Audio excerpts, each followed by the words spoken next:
So I've noticed in life that if you're in relationship with people, so us, that you quite often find yourself in a trap. Makes me think of that. There's a great Star Wars meme, right? Of is it Admiral Akbar who's like, "It's a trap." Right. There are lots of moments in life where you're walking along, and all of a sudden, without realizing it, you step into a bear trap. Right?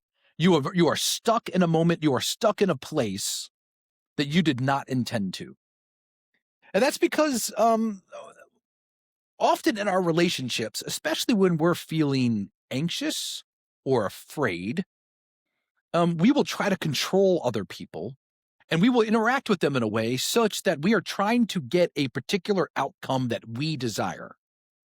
And oftentimes this trap that we find, it's just a verbal trap. It's a question that's asked to you that serves like a bear trap. And it's a question that has no right answer.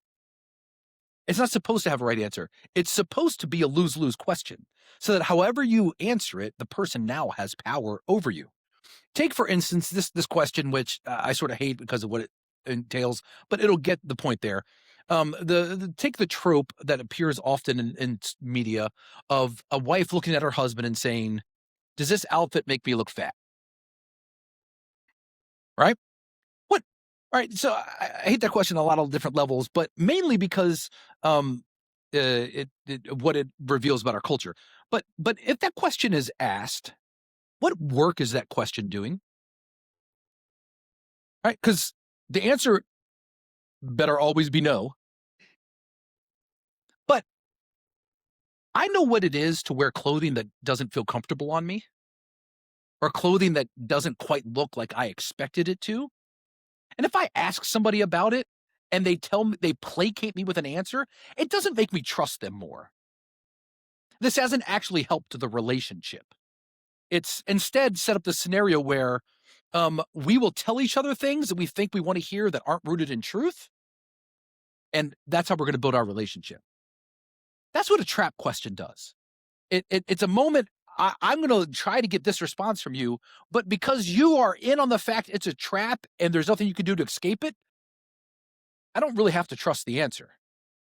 I'm just exerting power in some sort of way. I'm trying to get control and outcome what happens. I will say that my wife isn't here to name this. She's on her way to her airport to go visit her parents. But she learned early on, and we learned with each other with these sorts of scenarios, that we would learn to trust each other enough to speak truth. And my wife learned a long time ago, if she asks me a question about how something looks, I will stop and look, and then I will ask a follow-up question. What are you asking me specifically? About the color, about the look, about whether this does what you want it to, whatever. Like, she's always beautiful. She always looks lovely. She dresses great. That's never the question. But she's learned that she can just name it. Here's the thing I have the question about. And I'll be able to go, yeah, you probably won't be comfortable in that today. Okay, I would wear that instead. Right? Because that builds trust. That changes things. It doesn't just placate. But religious people, we love a trap question. We love to have these questions, to have these tests around the purity, the righteousness, the worthiness of people, about whether or not they should be included in our groups or excluded. And we like to set up systems that make it so that people don't give us honest answers. They just try to conform to what the expectations are. And we form communities of expectations, not communities of transformation. This has happened a lot throughout history. A really simple example, right? In the 1600s, there was a scientist, Galileo. You've heard of him, and he developed a pretty good theory that, in fact, the Earth wasn't stationary, but that it was in constant motion.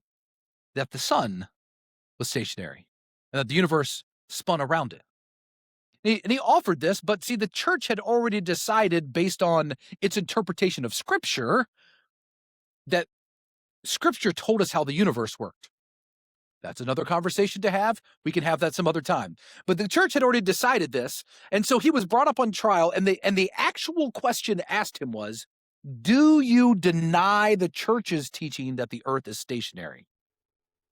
See, there's a trap. Because if he says yes, then he's a heretic, take him away. And if he says no, right, then now they've taken all of these ideas, these theories, everything he put forth, and they've made him a liar and they've discredited him. That's how a trap question works. Does that make sense? How they function? It is a lose-lose situation meant to demonstrate that somebody is either going to conform or that they are being policed, right? They need to be pushed out. It's a way to establish boundaries of who's included versus who is excluded. Well, like I said, trap questions exist, and they can exist in relationships or systems, but especially in religious communities, because oftentimes these are communities that are really, really struggling with anxiety and fear. And if you're in a system that is an anxious system, people are always going to be worried about, are they good enough to be in it, or who has the control, or who has the power, or what is the outcome going to be? In Jesus's day, Jesus existed in a world of unbelievable anxiety. And it was reasonable anxiety. The religious leaders, the Jewish leaders that Jesus interacted with, lived on the precipice of the destruction of their people. That's a fairly good reason to be afraid. They lived under this oppressive military regime that set up a puppet government over top of them. And their whole job was, don't upset the machine because the machine will kill us. Right? A town half a day's walk from where Jesus grew up experienced this in the first century, and they crucified 3,000 people there in response to a rebellion that took place. Right? Just down the street from where Jesus grew up. So the leaders were literally trying to prevent the destruction of their people and their nation when they had no military power, no real political power. At the same time, they also were they believed that their salvation was going to come when God delivered them. That, in fact, God would deliver them like God did from the Babylonians and like God did from Assyria, like God did from Egypt. But in order to get God to do that, they had to be pure. Right? They needed to get the religious stuff right because they believed the reason they had been conquered was they had been unfaithful to their covenant with God. They had sinned. They had messed up. Their people had been a train wreck. And now look, suffering, pain, death everywhere. So the religious leaders are like, we got to clean this up. We got to rally the people. We got to do our religion right. We got to get God to pay attention to us, all the while not upsetting the Romans until the moment when God springs God's trap on the Romans and drives them out. Just naming that makes me feel anxious. Right? Makes me feel afraid, wondering when the hammer is about to drop. And so these religious leaders were really zealous about the rules, about what purity looked like, about who was in and who was out, because they literally felt like their lives were on the line about it. So Jesus shows up, and everything about Jesus is terrifying. It's terrifying. Because he just shows up and starts teaching, and the people flock to him. They love him, including the people who are excluded by all of the rules they have. And they love Jesus. And they've seen this before. They've seen rebellions get started. They've seen when a Messiah rises up and gets the people to rebel. And what happens is wide-scale slaughter of their people. So that's really nervous. But then also he's teaching all this religious stuff and about God, but he's not part of the religious structure. He hasn't been authorized to do this. So that's a threat. And he teaches it better than they do. So that's really a threat. And he teaches it differently than them. And he's leading people to live differently and to disobey some of the laws that they think are what protect them and are moving towards their salvation with God. Jesus just made them anxious all the time. Makes sense. Nothing crazy about that. But you can feel that coming through when Jesus interacts with the religious leaders. And in John chapter 7 and 8, I think we get one of the most incredibly detailed descriptions of how this interaction took place. So Jesus is in Jerusalem because there's this big festival called the Festival of Tabernacles. It was a fall festival. Like we all like a fall festival. That's what we do, right? I'm sure they were carving pumpkins or whatever. But the Festival of Tabernacles was a commemoration of their time in the wilderness. And so the people would get together and they would actually build themselves little tabernacles, little like you'd build yourself a little shed to hang out in for the festival. And it was to remind the people of God's deliverance out of the wilderness. And it had like a messianic expectation. Like, this is a reminder God's going to deliver us again, just like God did out of Egypt, just like God did out of the wilderness. And so everybody was going to it. But Jesus is like, I'm not going to go because they're trying to kill me there. And it's not time for that yet. So everybody went. And then Jesus on his own snuck into the city quietly and then just showed up at the temple and started teaching. And by this point, Jesus is really well known. And so a fervor starts. Everybody's excited about Jesus is there teaching. And the leaders, they hear this, all the anxiety, all the fear, and they send the temple guards to go arrest Jesus. Go catch him speaking a heresy, catch him doing something wrong, and arrest him. Okay, so they go, except here's the thing. They hear Jesus teach and they're like, this dude's awesome. I've never heard anything like this. They're saying that this guy is like demonic or not of God, but I've never heard God spoken of this way. I've never heard the word explained this way. This is amazing. So they go back and they're like, we can't arrest that guy. Do you know how amazing he is? And they're like, oh, you've been fooled too, huh? We're the religious leaders. We're telling you he's wrong. How could you possibly disagree with us? One of the Pharisees speaks up, a guy named Nicodemus. You may remember him. He had gone to meet Jesus before, showed up at night to ask him some questions.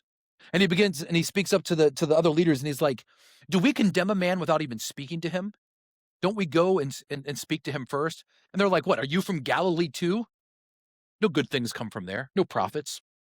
Shut up. So Jesus is teaching at the temple courts. And all of these fearful and angry leaders are like, we've got to do something now. Because now this virus that is spreading, it's amongst all the people. The temple guards are starting to believe it. And now even a Pharisee is speaking up on his behalf. We have got to do something about this. So Jesus is teaching, and they show up, and they bring with them this woman. They're like, Jesus, and all the crowds are here, right? It's a very dramatic scene. Jesus, this woman has been caught in adultery. Moses says that we should stone such women. What do you say we should do? And then they just laid the bear trap out in front of him and waited. Right? It's a trap because there was no winning answer for this. Right? If Jesus said, no, don't do that, then now Jesus was in violation of the law. And they could say, see, this guy doesn't follow Moses. This guy is not of us. Look, he's violated this. And I fully think that that's what they expected because Jesus was surrounded all the time by such women. The crowds who made up the followers of Jesus, those who gathered near him were these types of people, those who had been excluded from the religious community. And so if Jesus said that, then they could charge him with heresy, right? Get rid of him, deal with it. Now, if he answered yes, there was a couple of things they could do. One, the Jews had no authority to stone anybody anymore. That was Rome's job. They were the capital offense people. You'll remember this when Jesus was crucified, right? They could beat him, they could arrest him, but they had to turn him over to the Romans for that. So if Jesus instigated some sort of stoning scenario, maybe he could get in trouble with the Romans. Or even if he didn't, if Jesus said yes, enforce the law this way, it would discredit him for all these people who loved him, right? I mean, as far as traps go, it was pretty good, right? They had really done their work thinking about it, which makes you go back to wonder too, like, how is this woman caught in adultery, right? Feels like a pretty big setup, doesn't it? You'll notice that there's no man there. And the law was really clear. You brought them both to be accused. So was she a prostitute? Was she a vulnerable woman who had been put into a situation so she could be caught? Right, this trap question was not about justice. It was not about righteousness. It was not about purity.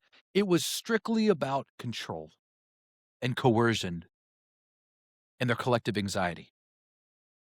And Jesus gives us a master class in how to deal with these scenarios here, right? From the moment it's asked, Jesus begins de-escalating, right? He just doesn't answer.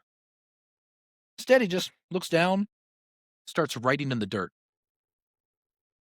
Now, it's probably a better literary tool that we don't know what he was writing in the dirt because you can interpret lots of different ways. But I've always really wanted to know, is he drawing pictures? Is he writing stuff? Right? Some of the different literature over of the centuries have talked about maybe Jesus was writing the names of his accusers in the dirt. Or maybe he was writing out a list of sins, right? Knowing exactly what had happened in the lives of those who brought this accusation. But regardless, he just draws in the dirt. And they speak to him and they keep asking him questions. Are you going to answer the question or not? Come on, Jesus, step on the bear trap. It's right there. Why don't you just put your foot right there? It's fine. Just take a step. Answer the question. And finally, he stops and he looks up and he does the most beautiful thing. He plays his spiritual Uno reverse card, right? This is exactly what happens here. Jesus, reverse, right? He springs a trap on them, and they were just not expecting it. It was like, oh, what just happened here? He says, so be it. If this is what the law says, so be it. Whatever one of you is without sin, you start the stoning. You throw the first stone. Not the answer they were expecting. They stand there, they wait, they listen. And it was the old guys who got it first. Passage says they began to leave one by one, with the oldest ones going first. I like to think there was an old Pharisee who saw what happened and in his mind just started a slow clap. Like, well played. Thought I had you on that one. Wow. Uno reverse. Right? They began to leave because they understood immediately what had happened. Rather than allowing them to continue to position themselves over and against this woman, Jesus just leveled the playing field. This is not an impure person that the pure, righteous people get to deal with. Jesus is reminding them in this moment that they are all impure. They are all broken. They all have sin in their life. And therefore, this position over and against, this position in judgment of, this position in condemnation of, it's not just, and it's not righteous, it's not merciful, it's none of the things God calls his people to be. And in this moment, he flips it on them and reveals what's at work.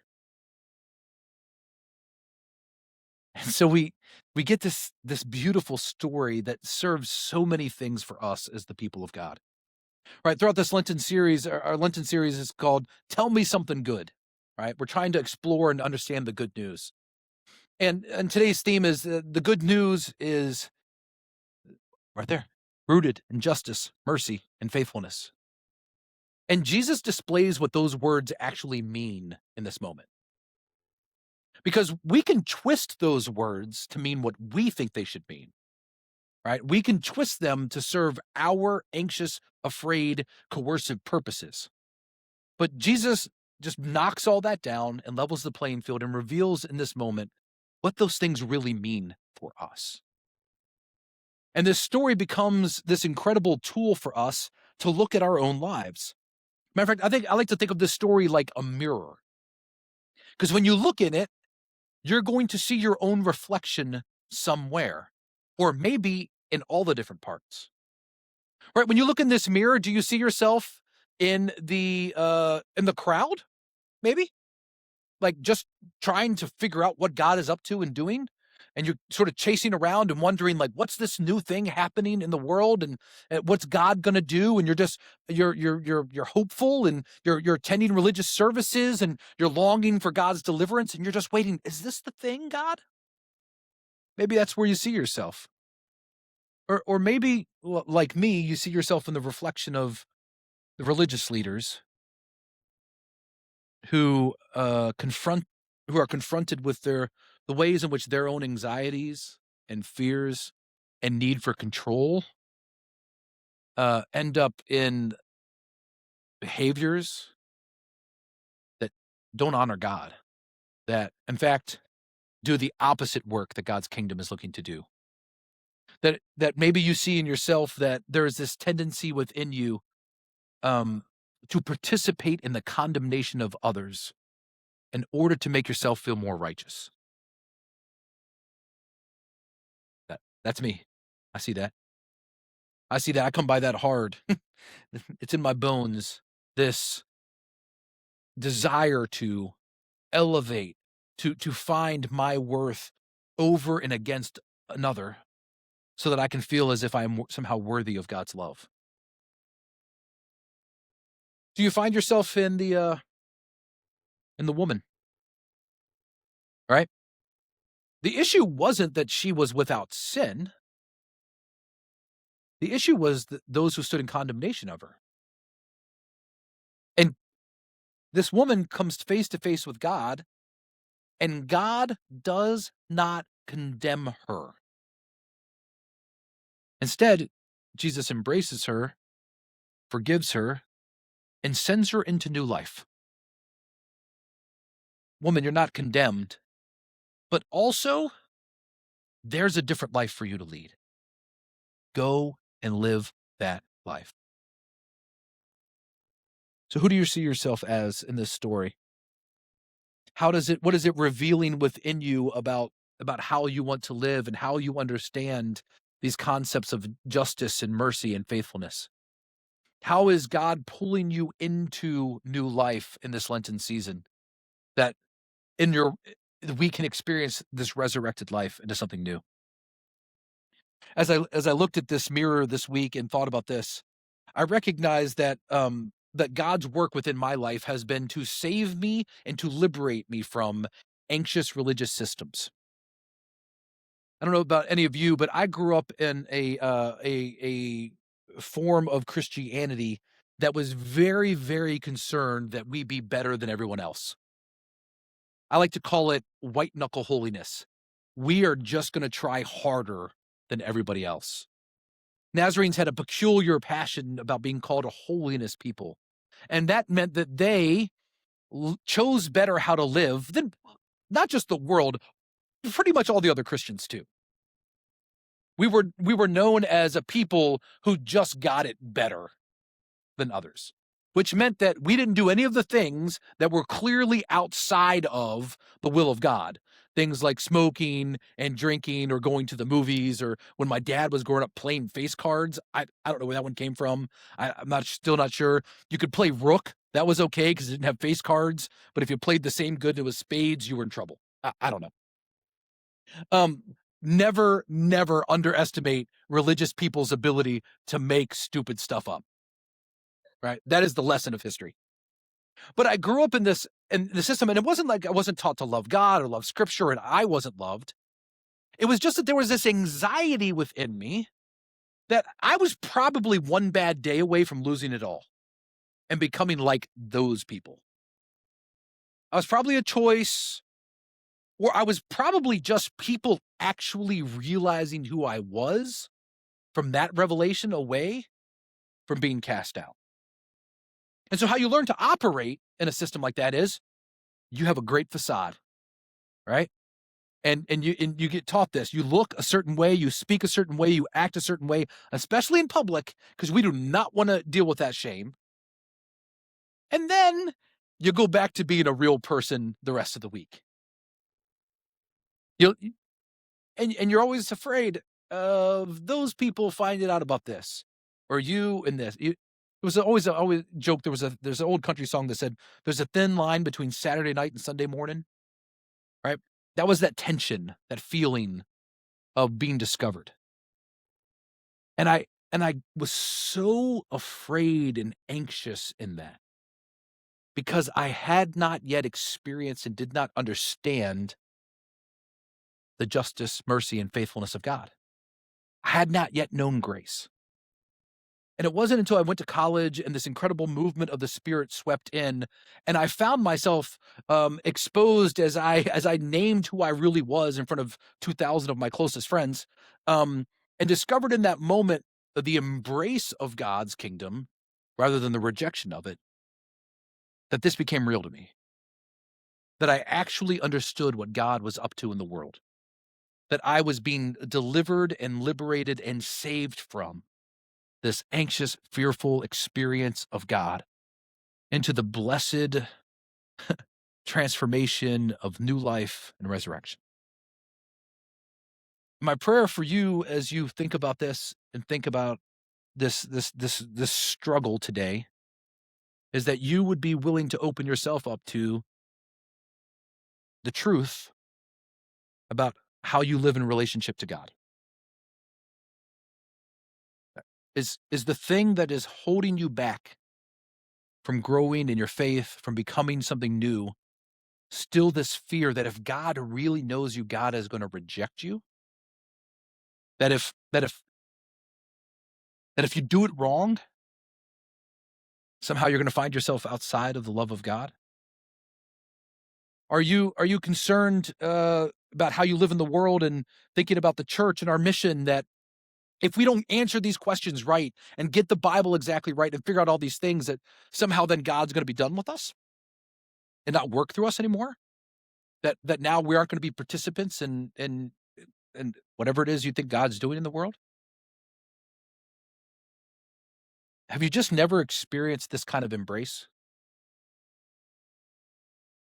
to really be known and loved? I have to tell you that for since I got my calling after that experience with God for 30 years, my hope and my prayer has been that I would be part of helping to shape communities where people got to be known for who they actually are. That people wouldn't have to hide. That in me and in us, people would feel like, yeah, I can actually I can bring my stuff here, and I'm not gonna get condemnation. I'm gonna receive mercy. And that then maybe new life and healing can come out of that honesty. So where are you in your Lenten journey as we approach Easter together? What good news do you need to hear today about the grace of God? As we prepare to come to the table, I'm just going to give you some moments of silence to reflect on that. Time to listen to the Spirit, to open yourself up for how God might want to transform you today. Let's pray together.